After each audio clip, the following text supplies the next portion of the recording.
السلام عليكم متابعين الغالين، كل عام وانتم بألف ألف ألف خير. إن شاء الله سنة سعيدة عليكم، سنة مليئة بالأفراح والمسرات وراحة البال وتحقيق الأمان إن شاء الله يا ربي. يبعد عنكم كل شر، وإن شاء الله سنة حلوة عليكم وتحققون كل شيء حلو بها إن شاء الله.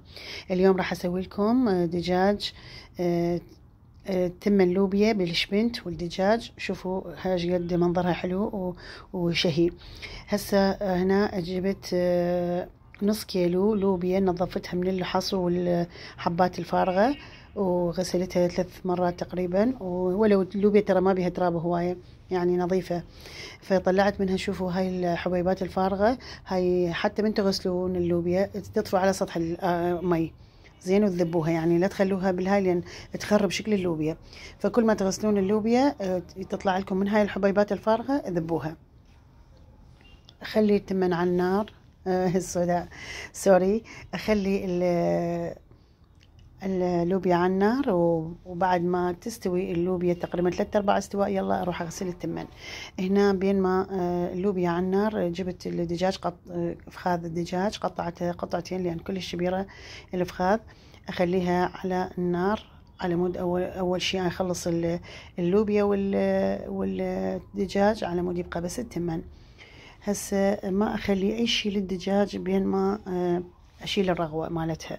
بعد ما تفور يعني اشيل الرغوة مالتها حتى لا يبقى بها اي زفارة. خليت على نار، على طبعا هذا الطباخ كلش سريع وناره قوية وناره زرقاء. بعد ما البنات يفور المي يعني او الدجاج العافية يا بنات، رب العالمين توجعني بعد. شلت الزفرة من عدها، شوفوا ايش قد زفرة كومة. هنا جبت حباية بصل وسط واثنين نمو بصلة، زرفتهن وغسلتهن وخليتهن على الدجاج. بعد ما شلت الرغوة هنا عندي بهارات دجاج، خليت تقريبا خاشوقة كوب. هنا كركم تقريبا خاشوقة شاي، استغفر الله مو كوب، خاشوقة شاي، راح اكتبها بصندوق الوصف. وخليت كمون وفلفل اسود، وبس ما طلع ما اعرف ليش، ما ادري نسيتها. وبعدين خليتها، واذا عندك فلفل حار اذني الخضرة يعني الطوال تقدرين تخلين. هسه بين ما خليت الدجاج يفور يعني على راحته يغلي ويستوي، جيت على اللوبيا شفتها مستوية 3/4 استواء يا بنات. اخلي لها ملح هسه. طبعا هي استوت، مو 3/4 استواء، استوت لان شفتها قبل 3/4 استواء بس ما سجلتها. بعد ما استوت يا بنات خليت لها خاشوقة اكل ملح، واتركها على الصفحة لان اني ورا ساعة يلا استعملها، فاكيد تاخذ ملوحة من المي. طلعت الخاشوقة هي استوت بعد. هسه عندي اللوبيا استوت، وهسه راح اشوف الدجاج، اشوفكم الدجاج. شوفوا منظرها وشكلها ايش قد حلو.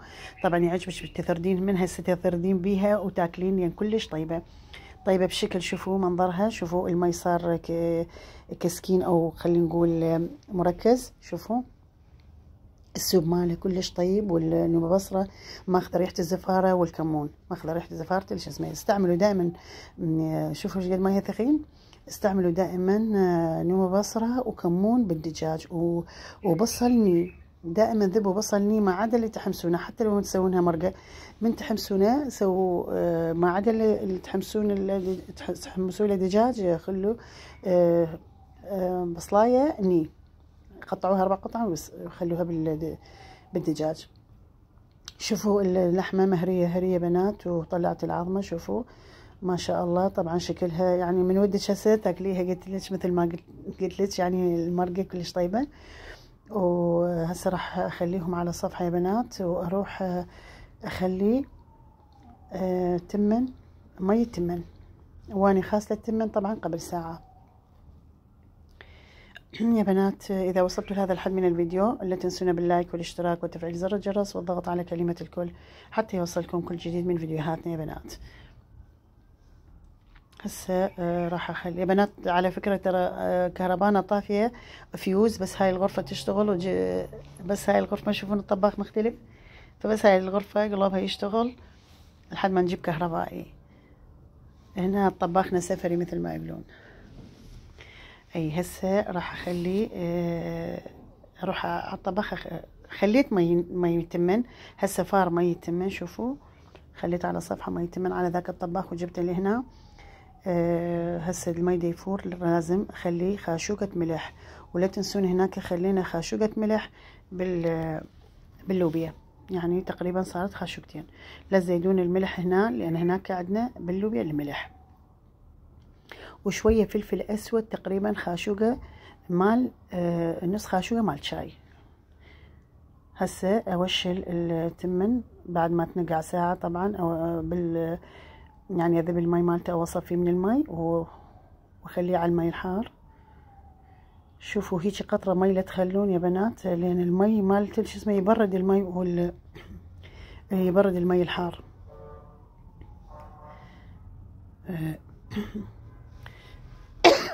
العفو. طبعا اقلب التمن. بعد ما قلبته ما اضيف رأسا اللوبيا. بعد ما شفت الحبايه مستويه يعني تنكسر بيدي هيجي، يلا اضفت اللوبيا. واللوبيا يا بنات صح كانت نص كيلو، بس هسه حجمها او قصدي كميتها تبين اكثر من التمن. والتمن اللوبيا كل ما يصير اللوبيا مالها اكثر اطيب. واذا على مود اللون تقدرين تضيفين من مي اللوبيا على مي التمن على مود يصير لونه جوزي. هسه تشوفون المي يا بنات الجدريه صغيره على التمن، قصدي مكانها ضيق.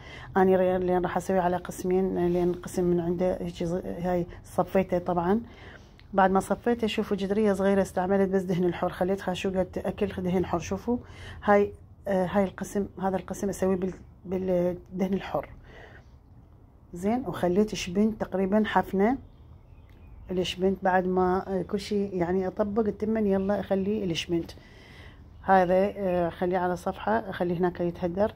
هسه الجدريه الكبيره خليت تقريبا نص خاشوقه دهن بالشعبيه، وضفت التمن على الدهن وخليت الشبنت كله تقريبا.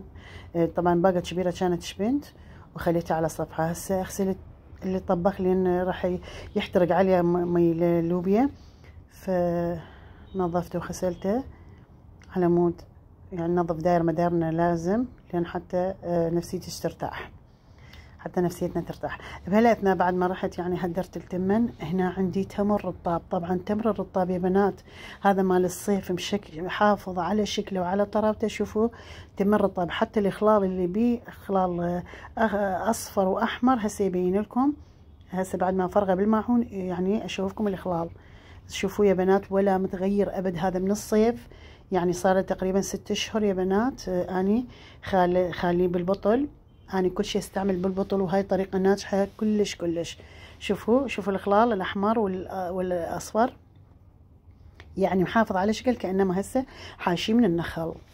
شوفوا يا بنات إذا عندكم تمر يعني أو أي واحد يجيب لكم هدية قصدي صاغة تمر شي، فشوفوا الخلال، شوفوا منظرها رائع. فالزايد لا تحرموا ولا تعدموا.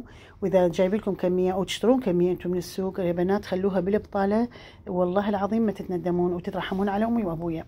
طبعا بعد ما التمن هسه راح اخلي تهدر، اخلي له افرقع له دهن. وهسه اشوف التمن مال الجدريه الصغيره راح انثره بهاي هذا الشطل الكبير دائما انثره على مود ليعجن. شوفوا ما شاء الله ريحة الشبنت والفلفل الاسود. طبعا الفلفل الاسود كل شيء طيب الاكل. شوفوا منظرها ايش قد حلو، صلوات على محمد وآل محمد. هاي على صفحة اخوي يحب التمن بالدهن الحر، سويت له على صفحة لانه هو ببيتنا اليوم. ربي يحفظ اخوانكم ويحفظ اخواني ان شاء الله يا رب، يحفظ اولادنا واولادكم يا رب العالمين. هسه شوفوا فرقعت الدهن، وشوفوا هاي الطشطشه حرامات راحت ما يعني مكتمه الصوت شنت. فرقعته وهسه من انثره على مود ليعجن. شوفوا ما شاء الله شلون المنظر حلو يا بنات. اذا صدفه مريتي على قناتي وانتي ما مشتركه اشتركي بالقناه وفعلي زر الجرس حتى يوصل لك كل ما انزل فيديو يوصل لك، وكل ما يوصل لك اشعار. شوفوا يا بنات انطونا لايك وتعليقات حلوه من ايديكم الحلوه. شوفوا المنظر رائع، روعه كلش منظرها، وحتى طعمها كلش طيب.